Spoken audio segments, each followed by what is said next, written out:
আজ আমি আপনাদের এমন একটা জিনিস দেখাতে চাই যেটা আমার কাছে পৃথিবীর সব কিছুর চেয়ে মূল্যবান।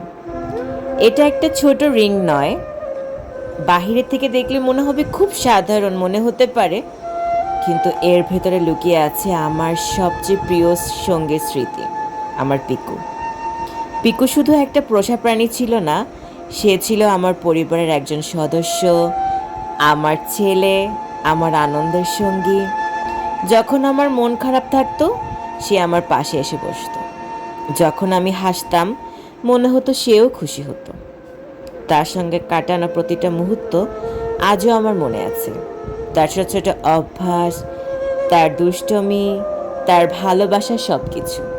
কিন্তু 6 মে আমার জীবনের একটা খুব কষ্টের দিন ছিল।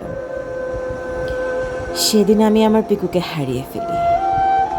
কিছু বিদায় এমন হয় যেগুলোর জন্য আমরা কখনো প্রস্তুত থাকি না। আমি জানতাম না যে সেদিনই শেষবারের মতো তাকে আমি দেখব, শেষবারের মতো তাকে আমি আদর করব। তার চলে যাওয়ার পর অনেক দিন মনে হতো যেন আমার জীবনের একটা অংশ হারিয়ে গেছে। ঘরের প্রতিটা কোণায় তাকে খুঁজতাম।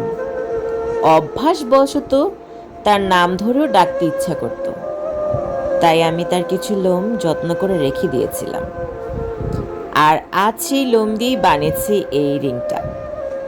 এই রিংটা আমার কাছে শুধু একটা স্মৃতিচিহ্ন নয়, এটা আমার পিকুর বন্ধনের প্রতীক। যখনই আমি এটাকে দেখি, মনে হয় সে এখনও আমার কাছে আছে। হয়তো আমি তাকে ছুঁতে পাবো না, তার ডাক শুনতে পাবো না, কিন্তু তার ভালোবাসা, তার স্মৃতি, তার উপস্থিতি সবসময় আমাকে অনুভব করায় সে আমার পাশে এখনও আছে। পিকু, তুমি আমার জীবনে যতটা ভালোবাসা এনে দিয়েছিলে, তার জন্য আমি সারা জীবন কৃতজ্ঞ থাকব। কিন্তু তুমি 6 মে আমাকে ছেড়ে চলে গিয়েছো, কিন্তু আমি কখনো তোমাকে আমার হৃদয় থেকে চলে যেতে দেব না। আমি তোমাকে অনেক ভালোবাসি, তুমি সব সময় আমার কাছে থাকবে আজীবন। তুমি আমার জীবনের সবচেয়ে সুন্দর একটা মুহূর্ত ছিলে, এবং 6.5 বছর তুমি আমাকে অনেক কিছু শিখিয়েছো। আমি তোমাকে সব সময় স্মরণ করব। আশা করি বাবা তুমি যেখানে আছো ভালো থাকো।